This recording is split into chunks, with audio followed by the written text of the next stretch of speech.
나눠보겠습니다. 기독교 개신교 단체인 한국기독교총연합회, 이른바 한기총의 대표회장을 맡고 있는 정광훈 목사라고 있습니다. 여러 번 문제가 된 적이 있는 인물인데 최근에 시국 선언문이라는 것을 냈습니다.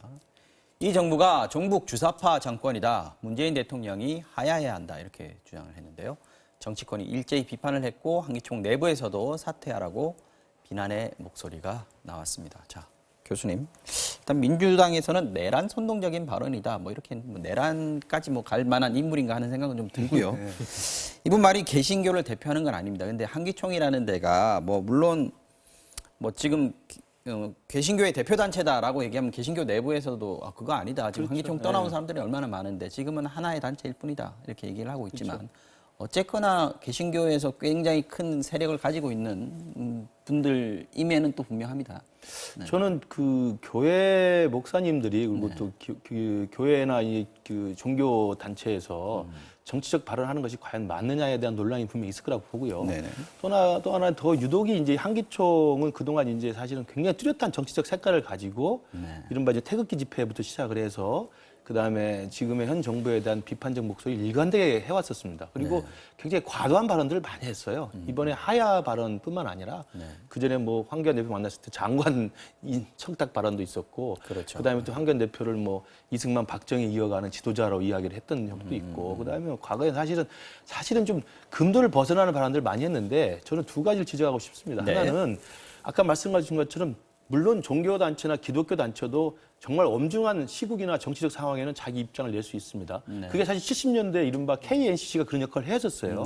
한국기독교교회협의회라고 세계 WCC와 연계되어 있는 우리 사실은 어떻게 보면 개신교 단체 가장 정통성이 있는 단체인데 여기서는 70년대 박정희 군사독재에 대해서 목소리를 내서 사실 인권 탄압에 저항도 하고 민주주의를 요구해왔습니다. 근데 그게 아니고 지금 한기총은 그것과 전혀 다른 사실 어떻게 보면 임의단체 비슷하게 돼 있거든요. 뜻을 같이 하는 목사님들의 단체로 돼 있는데 이분들이 지금 나서서 그런 어떤 정치적인 사실 엄혹한 인권 탄압의 시대에 교회가 세상의 빛으로서 해야 될 이야기를 하는 게 아니라 특정 정파나 특정 정치적 어떤 입장에 동조해서 목소리를 키우는 것은 제가 과연 적절할 것인가 지금 하나가 있고요.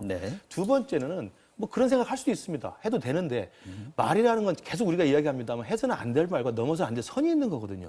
대통령 하야라는 말은 우리가 박근혜 정권을 탄핵이라고 해서 국민의힘으로 끌어내렸습니다만 그에 합당한 논리와 국민적인 분위기와 여론이 있어야만 되는 거고 그렇지 않은 상황을 하야한다는 건 사실은 헌법에 보장된 대통령의 임기를 깎아내리는 거거든요. 반헌법적인 발언이죠. 저는 그런 면에서는 해서는 안 될 말입니다. 그리고 그것을 왜 한기총 대표회장이라고 하는 명의로 성명서를 냅니까? 저는 제가 물어보고 싶습니다만 과연 정광훈 목사가 한기총 내부의 합법적인 의결기구의 논의를 통해서 그 이야기가 나왔는 것인지 그런 문제도 있죠. 아니면 개인 혼자 입장을 한 것인지 분명히 해야 될 거라고 생각을 합니다. 알겠습니다. 지금 민주당 포함해서 다른 야당들은 다 세게 비판을 하고 있는데 한국당은 저런 사람 모른다. 전희경 대변인 같은 경우에 아무 드릴 말씀이 없다. 지금 이렇게 얘기하고 있거든요. 이게 사실 한국당의 지지 세력 중에 하나지 않겠습니까? 그러다 보니까 황교안 대표도 그렇고 한국당도 그렇고 이 세게 또 비판을 하지는 또 못하는 것 같아요. 다른 정당들은요, 우리 정광훈 목사에 대해서 비판을 하고 넘어가면은 그리고 정말 내란 선동까지는 안 되겠지만 말 그대로 하야라는 말은 얼토당토하는 얘기를 했습니다만 그 비판을 하고 하면 됩니다. 정작 황 대표와 자유한국당이 제일 지금 곤혹스러운 입장일 수밖에 없습니다. 곤혹스러울 것 같아요. 이분을 황 대표가 만나고 난 다음에 좀 전에 얘기 나온 것처럼 대통령 되면은 장관 하실래요? 제안했다고 이제 정광훈 목사가 주장을 하지 않았습니까? 황 대표는 물론 황 대표는 부인을 부인을 했고요. 말도 안 된다. 이런 상황인데 또 정광훈 목사가 지금 문 대통령의 하야를 요구하면서 주장한 게 이른바 종북이고 주체사상이고 이래서 안 된다. 근데 이걸 과연 우리 국민들 중에 얼마나 많은 국민들이 이걸 수용할 수 있고 납득할 수 있겠습니까? 저는 종교 지도자가 이른바 한기총 대표장이라는 직함이면 종교 지도자 아니겠습니까? 일개 목사를 넘어서는 거 아니겠어요? 근데 이분이 특정 정치인을 지지하는 것도 저는 그 성도들에게 영향을 미치기 때문에 바람직하지 않지만 현직 대통령에 대해서 뚜렷한 이유도 없이 너무 자극적인 용어로 이거는 막말을 수준을 넘어서죠. 이렇게 했지 저번에 않습니까? 선거법 위반으로 한번 또 적발된 적도 그렇습니다. 있어요. 그래서 이게 너무 지나치고요. 한기총 내에서도 저는 이분을 대표장을 자격이 없다면 내부에서 논의를 해서 그만두게 한다든지 그런 액션이 필요할 것 같고요. 좀 전에 말씀하신 대로 황 대표는 그렇지 않아도 독실한 기독교 신자인데 일전에도 한번 불교 행사 가가지고 예법 논란이 있었습니다만 앞으로 이 종교 문제가 황 대표의 발목을 좀 잡을 수도 있지 않겠나 이런 생각을 합니다. 그 부분에 대해서 선을 좀 명확하게 긋거나 그렇습니다. 또 근데 어떤 뭐 입장인지 소속 의원들한테는 세 번 네. 생각하고 한 번 얘기하라고 이렇게 당대표니까 본인이 선출된 권력이니까 할 수 있지만 이 정강원 목사한테 황 대표가 그런다고 해서 공개적으로 정 목사 이런 얘기 좀 하지 마십시오. 한다고 해서 들을 것 같지도 않고 이거는 꽤 참 난감합니다. 그게. 난감한 문제가 될 것 같습니다. 알겠습니다. 자, 근데 한기총 내부에서 나오는 비판들도 있단 말이죠. 이게 정치권 한국당에 난감한 것도 있지만 기독교계로서도 좀 난감할 것 같아요. 뭐 원로들 그 손봉호 교수 같은 그렇죠. 분들도 비판을 세게 했던데. 그러니까 저도 그래서 이제 정가원 목사가 실제로 그 기독교계에 대해서 어떤 평가를 받고 있는지 조금 제가 수정을 해봤는데 네네. 두 가지예요. 그러니까 하나는 본래 이분이 그 기독교 목사로서 기독교를 탄압하고 종교를 탄압하고 기독교를 말살하려고 하는 북한과 우리는 같이 살 수 없다는 입장이 굉장히 강한 사람이라는 겁니다. 북한에 저는 대한 비판적인 그 입장이 부분에 대해서 굉장히 충분히 강하다. 공감을 할 수 있습니다. 네. 그러니까 이제 이분은 오히려 같은 교회 기독교 목사들한테 비판을 굉장히 세게 한다는 거예요. 어떻게 한국의 기독교 교회 목사로서 교회를 없애려고 하는 김정은과 또는 김정일과 같이 공존하려고 하느냐. 그리고 북한의 인권 탄압에 대해서 왜 한마디 말을 못하느냐. 이렇게 아주 큰 그 꾸짖음을 하고 있다는 겁니다. 거기까지는 동의가 된다고 보는데 그거하고 그렇기 때문에 북한에 지금 추정하고 있는 청와대가 종북 좌파로 다 꽉 차 있고 문재인 정권이 종북 세력이라고 규정하는 건 차원이 다른 문제거든요.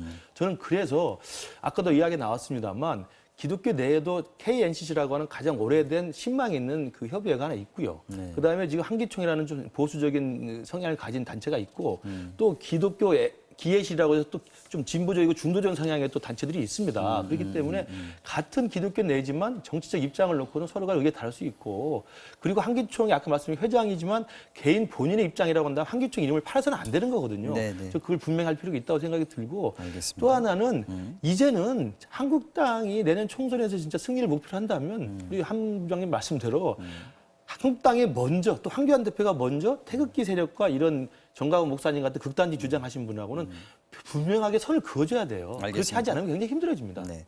자, 마지막으로 뭐 총선 공천 얘기까지 나온 것 같은, 총선 얘기까지 나온 것 같은데, 그 한국당에서 신상진 의원이 친정치혁신특별위원장이라는 직함을 맡고 있습니다. 이분이 지금 뭐 내년 총선에 대해서 이제 언급을 했는데, 현재 한국당 의원들이 탄핵 사태에서 자유로울 수 없기 때문에 책임지는 자세가 필요하다.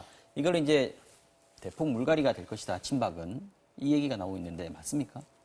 물론 이제 이 신상진 의원이 맡고 있는 그 위원회에서 공천에 대한 새로운 룰을 이제 일단 안을 내는 거기 때문에 반영될 가능성이 있습니다만 저는 이 말 그 문구만 그대로 놓고 본다면 이게 친박을 물갈이하려는 것도 있겠지만 사실은 탄핵에 아무런 대안도 없이 찬성하고 끌려갔던 사람들에 대해서 물 수도 있는 말이거든요, 사실은요. 그러니까 왜냐하면 바른정당 계열 사람이 일단 탄핵 때문에 탄핵에 찬성해서 나갔다가 다시 복당한 그룹도 있지 않습니까?